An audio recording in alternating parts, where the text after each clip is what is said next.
From the All Indiana Podcast Network. The All Indiana Podcast Network. This is the News 8 Daily 8. Now all the latest news. Kylie Conway has all the news you need to know. And more. Please stand by. Now, here's Wish TV's Kylie Conway. From Wish TV, I'm Drew Blair in for Kylie Conway with your News 8 Daily 8 on this Thursday, September 23rd. The first headline is a new vote on COVID-19 booster shots. A CDC advisory panel meets at noon, looking at the Pfizer version. The FDA has now given its okay to the boosters, authorizing them for people 65 and older, those at high risk of getting sick, and people whose job puts them at risk of catching the virus. The FDA authorization allows all of them a third shot 6 months after the second dose.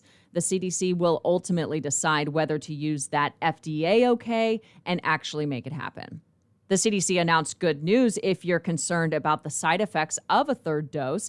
It says it tracked 20,000 people with a booster and found no major safety concerns. It also found similar or even slightly milder side effects than the second dose.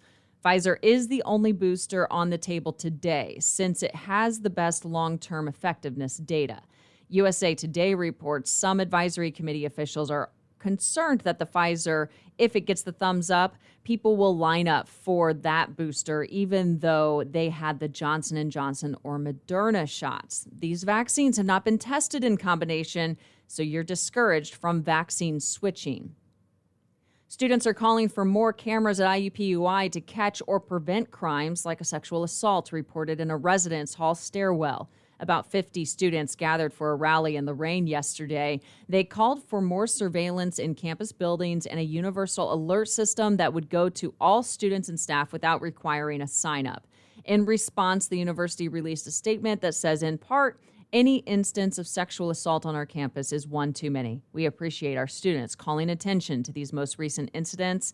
It goes on to say, we constantly review our safety measures and are examining what policies and equipment, including some that the students are calling for, would make the most difference. Carson Wentz says he's still sore. It's the first update directly from the quarterback since spraining both of his ankles in last week's loss to the Rams. He sat out of Colts practice yesterday. Wentz says he is staying mentally locked in this week in case he's ready to go when the team faces the Tennessee Titans on Sunday. Head coach Frank Reich is weighing in. He says it's too early to know the quarterback's status for sure, but they're approaching the weekend as if he's out. The next half of the headlines topping your Thursday Daily 8 after this. Happening today, a court appearance for a man accused of being a serial rapist. Daryl Goodlow is set to officially hear the charges against him in a hearing at 10 this morning. Investigators say he has attacked at least 8 women since last August, ranging in age from 60 to 78 years old. Prosecutors have filed 57 total charges against Goodlow. Police arrested him last Friday. A fungus is plaguing cornfields in the U.S. Midwest, resulting in significant yield loss, according to Purdue University. An epidemic of so-called tar spot disease is showing up on the crops. The fungus can hurt yields and lead to drought and flooding. The American Civil Liberties Union is suing Pendleton Heights High School. A new lawsuit claims the school has imposed unequal burdens on a student group called the Pendleton Heights Gay-Straight Alliance.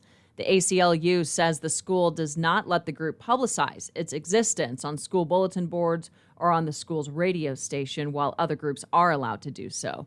The suit accuses the school of violating the Equal Access Act and the First and 14th Amendments. The leader of Indianapolis Public Schools says the pandemic is providing a chance for change. Superintendent Alicia Johnson delivered her State of the District speech. She told families that educators have a rare opportunity to impact the future. Johnson says IPS is committed to not going back to everything that was normal before the pandemic and that the crisis has opened opportunities. Johnson discussed using federal COVID recovery funds to ensure access to technology and making schools safer. She also cautioned that the funding system needs structural changes because the long-term budget is not sustainable.